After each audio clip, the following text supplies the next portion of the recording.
अच्छा आगे कह रहे हैं explain why helium and neon occupy the two highest positions on the diagram. अब हीलियम और नियॉन जो है वो अपने अपने पीरियड में एंड पे ग्रुप 18 पे है। मतलब अगर मैं हीलियम वाला पीरियड देखूं तो उसमें तो हाई हाइड्रोजन और हीलियम, तो उसका एटॉमिक नंबर बड़ा है हाइड्रोजन से, और नियॉन अपने पीरियड में सबसे एंड पे, मतलब उसका एटॉमिक नंबर सबसे बड़ा है अपने पीरियड में। एटॉमिक नंबर बड़ा होने का मतलब क्या है कि इनका जो न्यूक्लियर अट्रैक्शन है वो सबसे ज्यादा है उन वैलेंस इलेक्ट्रॉन्स, तो उनके इलेक्ट्रॉन निकालने के लिए एनर्जी ज्यादा चाहिए होगी as compare to rest of the other elements of the same period.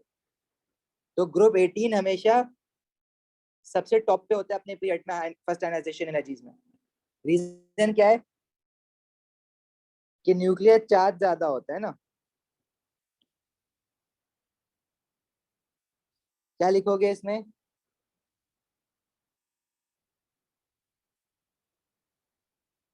Both helium and neon have greatest atomic number in their period, hence highest nuclear attraction। Nuclear attraction लिख दो या nuclear पुल लिख दो या nuclear charge लिख दो, जो भी तुम्हें सही से आसानी से याद हो जाए, सबका एक ही मतलब है।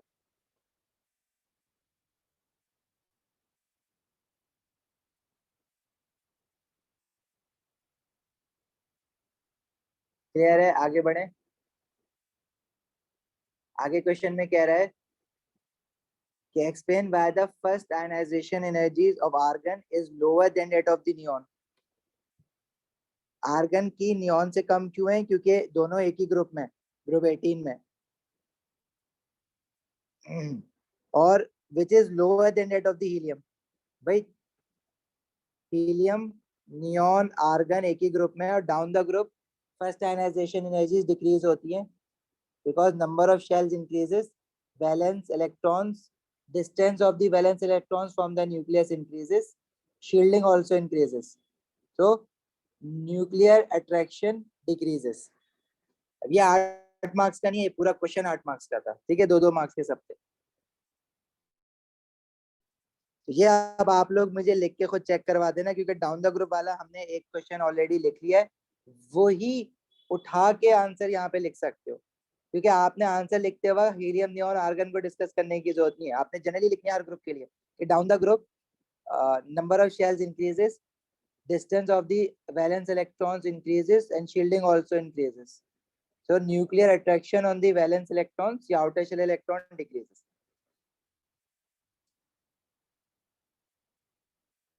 चले आगे बढ़े। ये आइसोटोप्स वाला क्वेश्चन अगेन हम लोग करेंगे मोल्स के साथ, ये वाला क्वेश्चन छोड़ देना। क्वेश्चन 7 आपका होमवर्क है।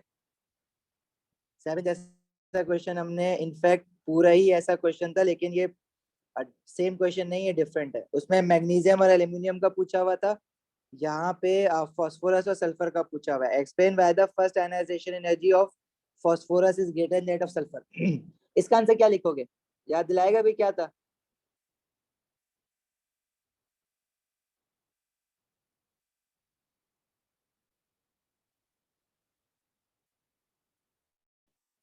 देखो इसका आंसर मैंने 2 तरीके से लिखना बताए थे। एक तो ये था कि जो आपका फास्फोरस है उसमें हाफ फिल्ड इलेक्ट्रॉनिक कॉन्फ़िगरेशन है विच आर मोर स्टेबल। एक तो ये बात थी, और दूसरा ये था कि there is spin pair repulsion in sulphur, क्योंकि फास्फोरस की जब इलेक्ट्रॉनिक कॉन्फ़िगरेशन बनाई थी तो वो खत्म हुई थी हमारी 3p3 पे, और सल्फर की खत्म हो रही थी 3p4 पे। 3p3 में we have 3 unpaired electrons, in sulphur there is 3p4। 3p4 means कि जो लास्ट इलेक्ट्रॉन ऐड हुआ है वो पहले निकलेगा भी। तो the electron to be remove from phosphorus is a paired electron, spin pair repulsion वाली बात, ठीक है। तो in sulphur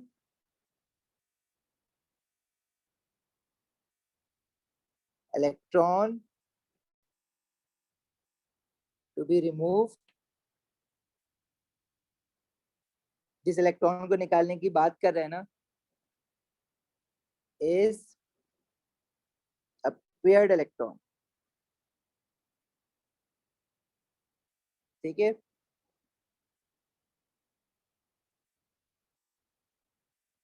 which experiences spin pair repulsion.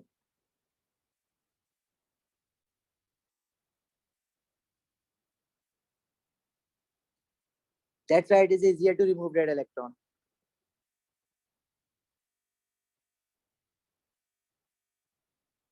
Hence, lower,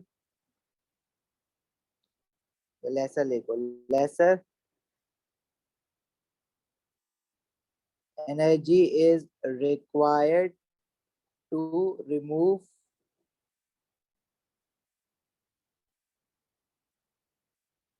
this electron. अब ये पूरा 4 मार्क्स का नहीं है क्वेश्चन, ठीक है, ये 2 मार्क्स का है, सिर्फ 2 मार्क्स का ऊपर वाला है, दोनों मिला के 4 मार्क्स। मैग्नीशियम और एल्यूमिनियम का तो हमने पढ़ लिया ना। In aluminium the electron to be removed is in 3p rather than 3s which experiences greater shielding, ये तो हमने ऊपर लिख लिया। चले आगे बढ़े।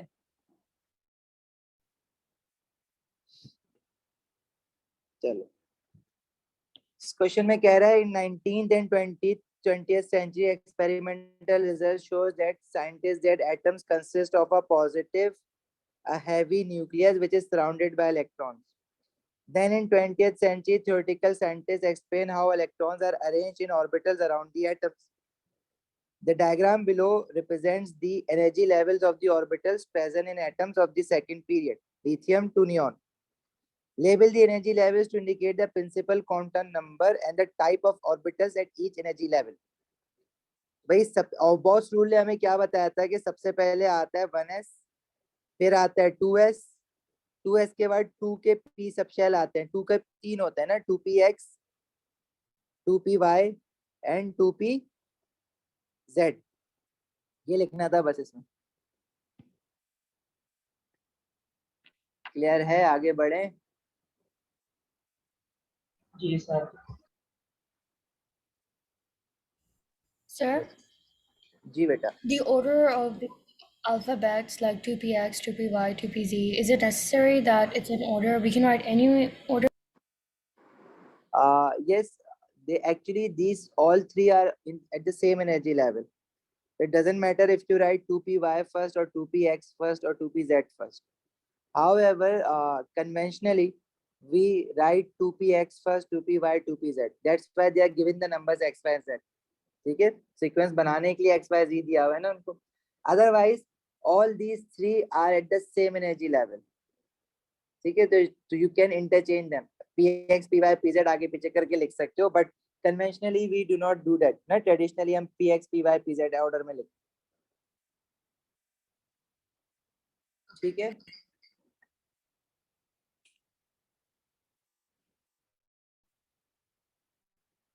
अच्छा, on the axis below draw a sketch diagram of one of each different type shape of orbital that is occupied by the electrons in the second period element.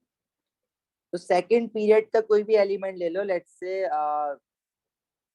Nitrogen ले लेते हैं, एटॉमिक नंबर 7, इस electronic structure configuration is 1s2 2s2 2p3। तो वो कह रहा है कि draw sketch diagram of one of each type of shape of orbital. तो they are 2 types of orbital ना, s ऑर्बिटल भी है, p ऑर्बिटल भी है, सही है। तो s ऑर्बिटल का shape is spherical, you just have to make a circle like this. p orbitals are dumbbell shape होते हैं इस तरह के। अब p ऑर्बिटल जो है ना, वो px भी होता है, py भी होता है, pz भी होता है। अब उसने ये बोला है कि occupied by the electrons in a second period element. तो या तो px बना दो लाइक दिस x एक्सिस पे, but if you want to make 2py as well, तो अब ये तो बना सकते हो, लेकिन एक बना दो, मोर देन इनफ। और 2pz z एक्सिस पे अगर इस तरह से बनाओगे ना तो कुछ समझ नहीं आना। उसने जब भी बोला है कि diagram of one of each type of orbitals, मतलब p का कोई एक ऑर्बिटल बना दो शेप दिखाने के लिए। इसलिए आप px बना दो, या px पे नहीं बनाना तो py पे बना दो, या pz पे बना दो, लेकिन बनाना एक ही है। अगर आप 3 बना भी रहे तो गलती से तो एक्सेप्ट तो कर लेगा वो, क्योंकि अब वो मेस्ड अप हो जाएगी चीज। इसलिए उसने बोला हुआ है कि वन, बोल्ड भी करा हुआ है वन को इसी वजह से कि do not miss this information, one of each different type of orbital. Subshell तो एस भी होता है, अगर वो सबशेल पी सबशेल कहता है बनाने के लिए तो हमें सारे बनाने पड़ते हैं, p x p y p z. उसने ऑर्बिटल बोला है, मतलब पी सबशेल में भी 3 ऑर्बिटल है, उसमें से कोई एक बना दो। एक्सिस उसने सारे दे दिए, अब आपकी मर्जी, अब एक्स एक्सिस वाला बना लो या वाई पी वाई बना लो। मैंने पी वाई बनाया हुआ है अभी, पी जेड बनाना चाहो तो जेड एक्सिस पे बना देना डंबल शेप। ठीक है जी।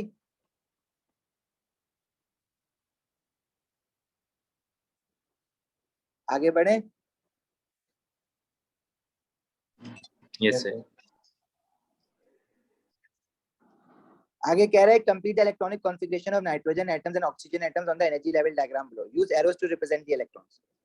We know the electronic configuration of nitrogen, nitrogen का एटॉमिक नंबर 7 है, प्रोडक्ट टेबल से देख सकते हो। 2p 2 पे 3 पे खत्म हो रहा है ना। तो पहले 1s2 में 2 इलेक्ट्रॉन है, ऑब्वियसली 2 इलेक्ट्रॉन एक ही ऑर्बिटल में, तो एक एरो अपवर्ड एक एरो डाउनवर्ड। 2s2 में भी 2 इलेक्ट्रॉन है, एक एरो अपवर्ड एक एरो डाउनवर्ड। 2p3 में 3 इलेक्ट्रॉन है, तो electrons are filled singly first ना, तो पहले तीनों में एक एक आएगा।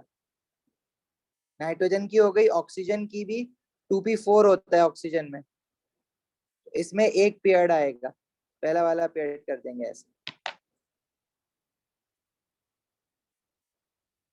सही है।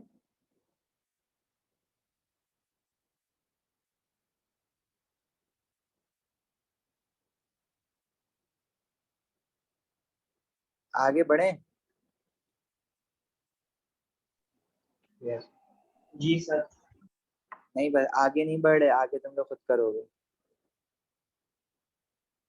सर एक क्वेश्चन है जी सर, अगर ऑर्बिटल सिंगली फिल्ड होगा तो 2p3 है ना, तो 3 एरोज नहीं होनी चाहिए और फर्स्ट ऑर्बिटल में सिर्फ एक होना चाहिए। किसकी बात कर रहे हो, ऑक्सीजन की? नहीं सर, नाइट्रोजन, सर जी सर, ऑक्सीजन ऑक्सीजन की। तो ऐसे ही तो बनाया। नहीं सर, आपने कहा था कि सिंगली फिल्ड होगा तो। देखो सिंगली फिल्ड एक सबशेल को देख के करते हैं, मतलब 1s2 है ना, 2s2 है और 2p4 है, तो अब 1s2 को अलग देखोगे। ऐसा नहीं कि सिंगली फील्ड 1 से सारे एक ही साथ सिंगली फील्ड कर दोगे एक ही ऑर्बिटल में। एस में 2 हैं, तो एस के 2 तो एक साथ ही आएंगे ना, इसमें तो और कोई ऑर्बिटल होता नहीं है एस सब शेल में, तो 1s अलग बनाओगे, 2s के 2 अलग साथ बनेंगे, 2p में सिंगली फील्ड अलग बनेंगे। मैं समझ गया आपकी बात। आप समझ रहे हो कि 1s में एक डालें, 2s में एक डालें, फिर 2p में 3 अलग अलग डालें, और फिर दोबारा से 1s से पेयरिंग स्टार्ट करें। ऐसा नहीं है, 1s के अलग डालोगे, 2s के अलग डालोगे, आपस में एक ही सबशेल के सिंगली फील्ड होने चाहिए। 1s और 2s डिफरेंट सबशेल हैं, 1 का ऐसे 2 का ऐसे, और 2p में फिर 1 2 3 और ये 4। समझ आई बात या जी यही सर। पूछ रहे थे या कुछ और पूछ रहे थे? नहीं सर, ये पूछा था। ये पूछ रहे थे ना, हाँ, ये कॉमन कॉमन कंफ्यूजन होती है बच्चों को वाली, तो मेक श्योर के हर सबशेल की अलग अलग बात चल रही है।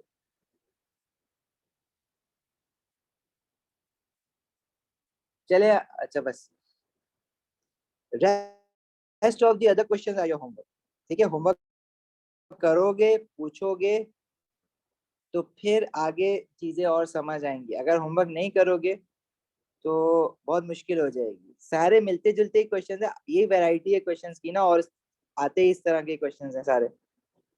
तो टोटल 15 क्वेश्चंस है पेपर 2 में, ज्यादा इसके होते भी नहीं है सारी, मतलब और मैं डालूं तो एक जैसे ही बनेंगे क्वेश्चन सारे, इसलिए तो चूज चूज करके डालेगा। तो मेक श्योर कि ये तो सारे करने हैं आपको। पेपर 1 बहुत जरूरी, उसमें 60 क्वेश्चंस हैं।